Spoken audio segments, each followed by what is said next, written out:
Hello everyone. Some of you have asked कि ma'am balancing of chemical equations पर video बनाई है. So we are here. So today's topic is how to balance the chemical equation.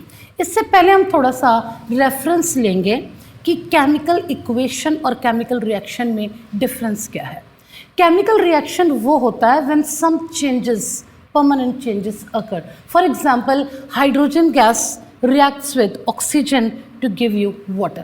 तो ये एक तो reaction हो रहा है, लेकिन इसको आप शॉर्ट फॉर्म में रिप्रेजेंट कैसे करेंगे? Using the chemical formula and writing. जो चीज़ें रिएक्ट कर रही है उसको रिएक्टेंट फॉर्म में साइड लिखना है, और जो रिएक्ट करके बना रही हैं that is on the product side. Now let's see. Hydrogen reacts with oxygen to give you water. ये रिएक्शन हुआ. जिन कंपाउंड्स ने रिएक्ट किया they are known as reactants, और रिएक्ट करके जो फाइनल प्रोडक्ट बना they are known as products. और यहाँ पर प्रोडक्ट हमारे पास सिंगल ही है, so it's a combination reaction. So reactants की फिजिकल स्टेट क्या है, यानी वो सॉलिड है, लिक्विड है या गैस है. Hydrogen and oxygen are gases. So we will write G on the right side. ये मैं just reference के लिए बता रही हूँ because there is another special topic to be discussed, that how to make chemical equations more informative. So I'm just referring it. I'm not discussing it in detail. So hydrogen gas reacts with oxygen gas to give you water which is in the liquid state. तो ये एक reaction जिसको हमने एक short form में using the chemical formula of the compounds use करके represent किया है. So representation of chemical reaction in this form is known as chemical equation, right. एक और छोटा सा एग्जांपल ले लें. लाइक जब carbon monoxide again it's a gas, and when it reacts with hydrogen it gives you methanol, that is CH3OH. यानी जब carbon monoxide gas hydrogen gas के साथ कंबाइन करेगी आपको मिलेगा मीथेनॉल. सो इस केमिकल चेंज को यूजिंग द केमिकल फार्मूला इस फॉर्म में रिप्रेजेंट करना इस केमिकल इक्वेशन. अब बैलेंसिंग होती क्या है? सिंपल भाषा में बैलेंस मीन्स दोनों तरफ से बराबर होना, बैलेंस होना. किस चीज़ का बैलेंस? केमिकल इक्वेशन में है क्या? लेफ्ट साइड कंपाउंड्स हैं, राइट साइड भी कंपाउंड हैं. कंपाउंड किस चीज़ के बने हैं? जिसके जो मॉलिक्यूल्स हैं they are made up of atoms. So number of atoms on the left side, number of atoms on the left side should be equal to number of atoms on the right side. ये हमारी requirement है. लेकिन the question is, why do we need to balance the chemical equation? To obey the law of conservation of mass, because nature में कभी भी mass ना create होता है ना डिस्ट्रॉय होता है. तो जितना मास, जितना मैटर या जितने एटम्स लेफ्ट साइड में रिएक्ट करेंगे उतने ही आपको प्रोडक्ट साइड में मिलेंगे. जाते वो कहीं नहीं है, because they don't get destroyed, और कुछ नए भी क्रिएट नहीं होते. So mass is neither created nor destroyed. This is the law of nature, और लॉ ऑफ नेचर को फॉलो करते हुए ही कोई भी केमिकल चेंज होता है. Any chemical change occurs. लिखना आपने सिंपल एक ही लाइन में है कि nature obeys the law of conservation of mass. So total mass used in the reactant side should be equal to product side. So in order to satisfy this law और to follow this law we need to balance the chemical equation. और छठ से एक example दे दीजिए, और example हम ये अभी करने वाले हैं. नाउ अब हम एक्चुअल आ रहे हैं कि बैलेंसिंग यानी नंबर ऑफ एटम्स लेफ्ट और राइट साइड में इक्वल करते कैसे हैं. सबसे पहला काम, लॉ ऑफ कांस्टेंट प्रोपोर्शन पता है आपको? चाहे डिटेल ना भी बताओ, सीधी सी भाषा में किसी भी केमिकल कंपाउंड का केमिकल फार्मूला वो फिक्स रहता है, वो चेंज नहीं होता, और वो हमें चेंज भी नहीं करना. अब आपका chemical formula of hydrogen gas is H2. इसको बॉक्स बना दीजिए। केमिकल फॉर्मूला ऑफ ऑक्सीजन, इसको भी बॉक्स बना दीजिए और इस वाटर को भी बॉक्स में डाल दीजिए, क्योंकि हमने जो किसी भी केमिकल फॉर्मूले में उसमें कितने एटम्स हैं उस एटम का नंबर उसके राइट साइड में नीचे लिखते हैं। फॉर एग्जाम्पल अगर मैं कार्बन डाइऑक्साइड लिख रही हूँ, it means in this one molecule of carbon dioxide, one atom of carbon and 2 atom of oxygen are there. I cannot change this formula. इसको मैं C2O2 कर लूँ? No. I cannot do CO3 कर लूँ? No.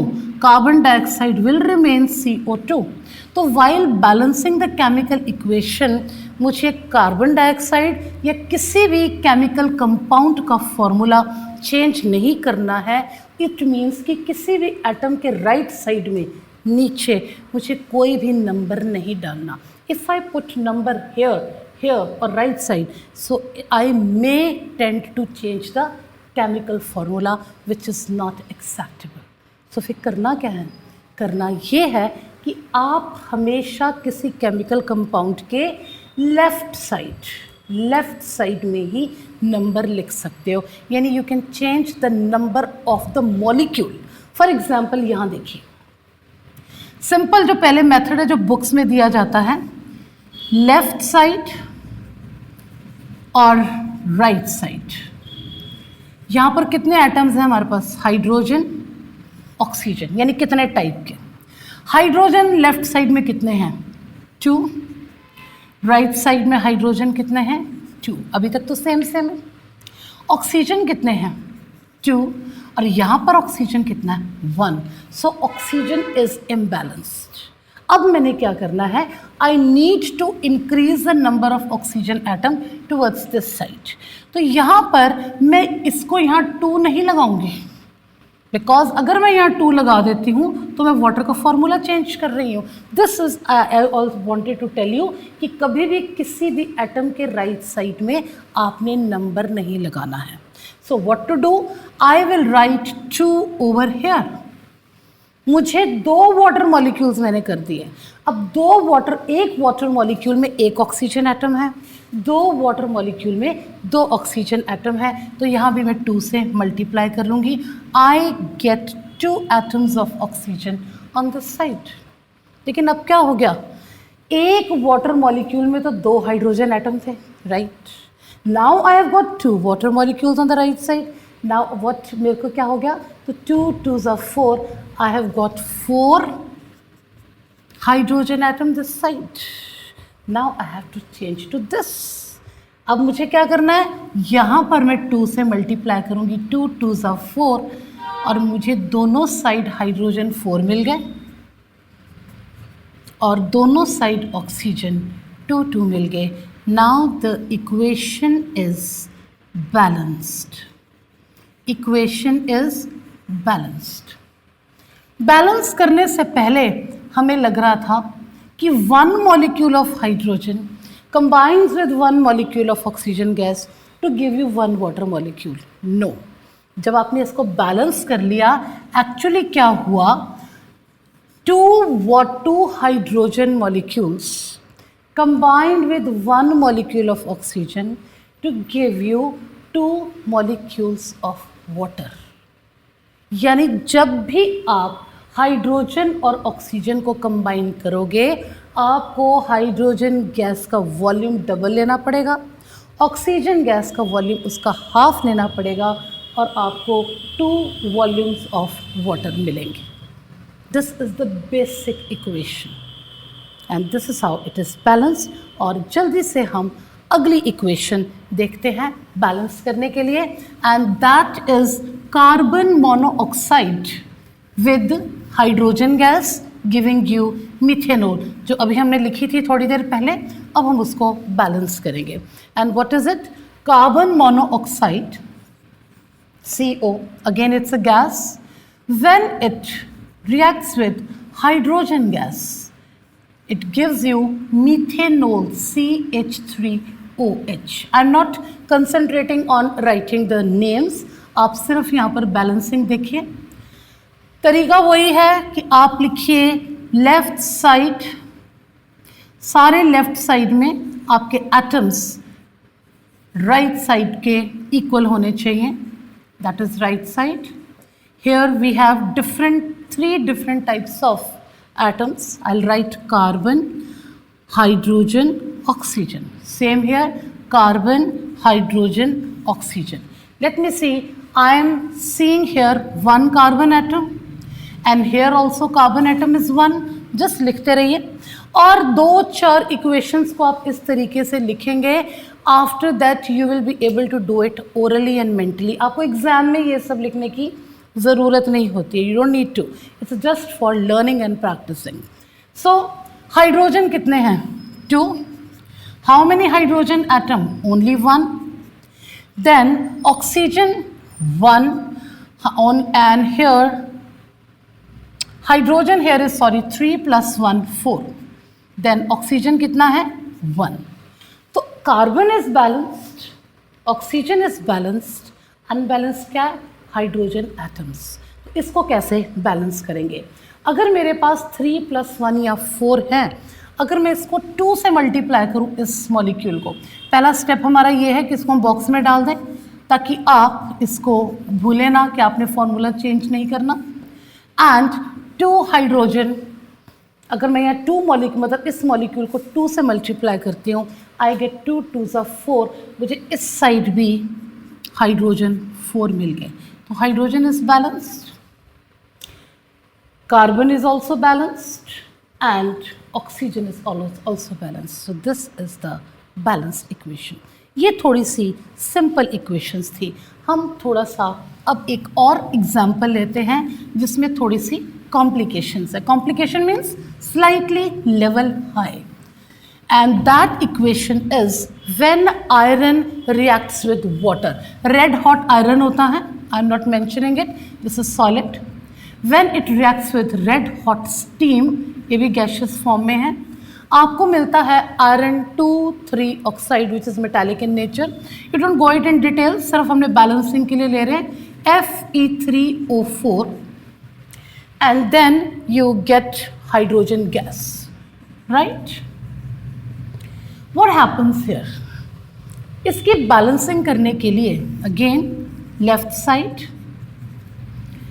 यहाँ पर हम लिखेंगे right side. Next step is just box the molecules on both the sides so that you don't commit mistake by changing the chemical formula. So kind of atoms देखिए क्या है हमारे पास? Iron, hydrogen, oxygen. Here also iron, hydrogen, oxygen. Now check. और सबसे पहला जो rule है that is आपने लार्ज जो मॉलिक्यूल होता है जिसमें ज़्यादा एटम्स होते हैं उसको चेक करते हैं. So it is iron 2,3 oxide. इसमें आयरन कितने हैं? 3 एटम्स और यहाँ पर आयरन अकेला है. तो iron is 3, here it is 1. इसको बैलेंस करने के लिए I will multiply this with 3.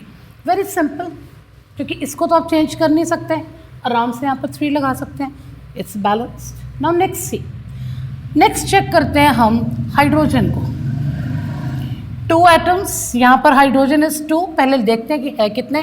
और how many hydrogen here? It's 2. अभी तो हमें बैलेंस नज़र आ रहा है, balanced. Now let's check oxygen. 1, here it is oxygen are 4, it is imbalanced. अब ऑक्सीजन को 4 करने के लिए हमें क्या करना पड़ेगा? मुझे यहाँ पर इसको 4 से मल्टीप्लाई करना पड़ेगा बिकॉज मॉलिक्यूल में चेंज नहीं कर सकती.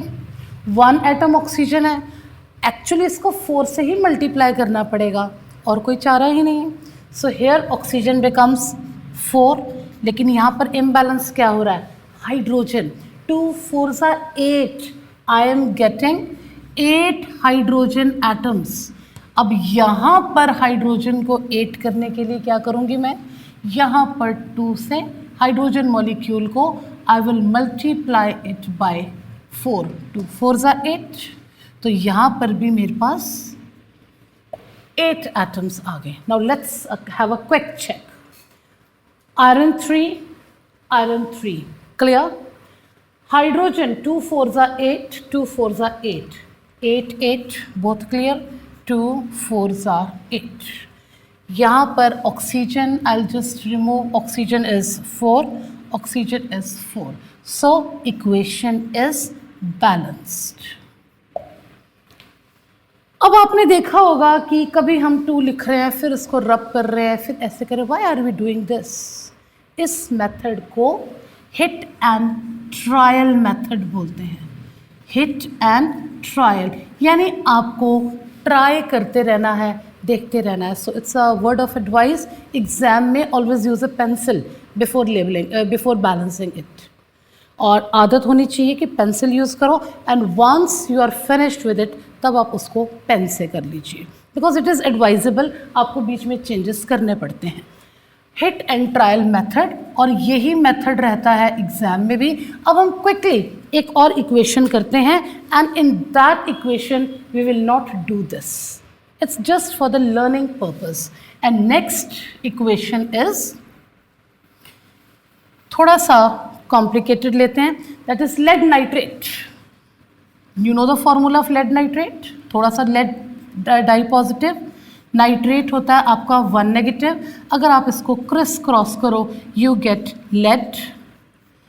1 यहाँ हम लिखते नहीं हैं, NO3 nitrate, it's a polyatomic ion.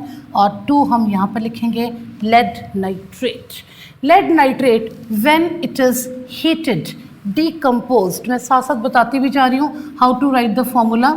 So when lead nitrate is heated, it decomposes into lead monoxide with the evolution of brown colored gas, that is nitrogen dioxide, along with the evolution of a colorless gas, that is oxygen. Yellow colour का compound होता है, ये white colour का salt है. just for reference, this is an example of a chemical change which is associated with the evolution of gas, and it also shows the characteristics property of change in the color. ये white colour का salt होता है और ये yellow colour का होता है, and this color is brown. Now what happens, अब इसको आपने बैलेंस कैसे करना है. अगर मैं सिंपल सी बात करूं, नाइट्रेट ग्रुप, ये एक हिट एंड ट्रायल मेथड है लेकिन एक नया अप्रोच है. नाइट्रेट 2 ग्रुप्स हैं यहाँ पर, ट्वाइस, और यहाँ नाइट्रेट से ही बना नाइट्रोजन डाइऑक्साइड, इसी से ही निकला. सो 2, मैं डायरेक्ट यहाँ पर 2 लगा देती हूँ.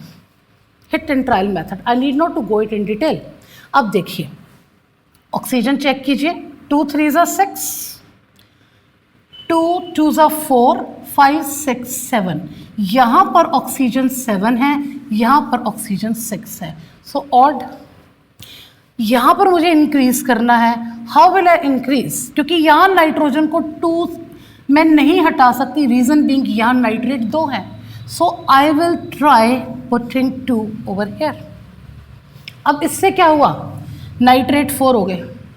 सो I just rub it and write 4 over here. Now see, अब lead को देख लीजिए, lead 2 बन गए, यहाँ पर मैं 2 लगा दूंगी. Now let me check. 2 3s are 6 oxygen atom, and 6 2s are 12. Oxygen becomes 12. Let me check if I 12 oxygen atoms over here. 2 4s are 8, 2 here 10, and 2 here 12. So I have oxygen atoms balanced. So हम यहाँ लिख भी लेते हैं left side right side to be on the safer side. Oxygen हमारा balanced हो गया. Let's see the lead atoms. Here I have got 2 lead atoms, that is 2. इसको गिनना आना चाहिए आपको. सिर्फ 2 मॉलिक्यूल्स ऑफ लेड नाइट्रेट, और एक मॉलिक्यूल में लेड कितना है, ओनली 1 एटम. तो 2 मॉलिक्यूल्स में 2 हैं. अगर आपको कन्फ्यूजन होती है तो आप ऐसे भी गिन सकते हो, राइट. और उसके बाद यहाँ देखिए लेड 2 है, here also 2 atoms of lead. Oxygen हमारा बैलेंस हो चुकी है. Let's check the nitrogen atoms.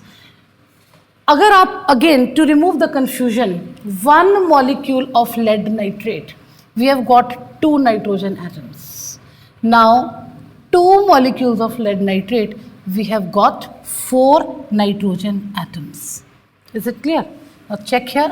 We have got here again 4 nitrogen atoms. So we have oxygen balanced. We have lead atoms also balanced on both the sides, and so with nitrogen. This is how the balancing of equation is. A quick recap. What is balancing of equation? That is left side जिसमें reactants होते हैं, number of atoms should be equal to the number of atoms on the right side. This is balancing. Why do we need to balance a chemical equation? Because nature follows the law of conservation of mass, और जितना भी आपका मास reactant का react करता है उतना ही similar मास आपको product में मिलता है, जाता कहीं भी नहीं है. सो उसको बैलेंस, इसको फॉलो करने के लिए we have to balance. Actually balance हमें करना नहीं पड़ता, वो ऑलरेडी बैलेंस होती है. हमें एटम्स देखने पड़ते हैं कि कितने मॉलिक्यूल्स ऑफ रिएक्टेंट रिएक्ट करके कितने मॉलिक्यूल्स ऑफ प्रोडक्ट बना रहे हैं. बैलेंस हमेशा नेचर में रहती है. सो वी हैव टू सी कि कितने मॉलिक्यूल्स कैसे रिएक्ट करें, और उसके लिए हमें इक्वेशन को बैलेंस करना पड़ता है. And ultimately we get the result कि ऐसा नहीं था बिफोर बैलेंसिंग जैसे था कि एक आयरन एटम ने एक मॉलिक्यूल के वाटर मॉलिक्यूल के साथ रिएक्ट किया to give this and this. No, balance करने के बाद हमें पता लगा that is 3 atoms of iron reacted with, here it was 2, yes, 4 molecules of water to give you 1 molecule of iron 2,3 oxide and 4 molecules of hydrogen. Actually nature में ये हुआ था, और इसको चेक करने के लिए हम प्रॉपर उसको बैलेंस करते हैं. और बैलेंस करने का क्या तरीका है? इस मेथड को हम बोलते हैं हिट एंड ट्रायल मेथड. आपको चेक करना पड़ता है. फॉर प्रैक्टिस आपको लेफ्ट साइड राइट साइड यहाँ लिखना पड़ता है. Write the number of type of atoms on both the sides and box the molecules. और किसी भी एटम के राइट साइड में आपने नंबर नहीं लिखना, क्योंकि अगर आप इसको यहाँ पर 4 कर देते हो, you change the formula of water and that you can not do it. Water तो वाटर ही रहेगा. What you can do is you can change the number of molecules of water. Sorry, it was 4 over here. So इस तरीके से आपने balance करना है. लेकिन एग्जाम में you need not to do this, you need not to show this. कोई इसके आपके मार्क्स नहीं कटेंगे, आप उसको ओरली कर सकते हो. लेकिन अगर आपको एग्जाम में इफ़ यू फील कंफर्टेबल कि आपको ये करके ही ईजी लगता है, you can do that also. No one is going to stop you. So this was all balancing of chemical equation. I hope you've liked this video. If you are new to this channel, kindly consider subscribing it and wait for the next video. Next video mein we will be doing the balancing of chemical equations from the back exercises of NCERT. So I'll be solving those to give you more practice, and be with me and wait for the next video. Thank you.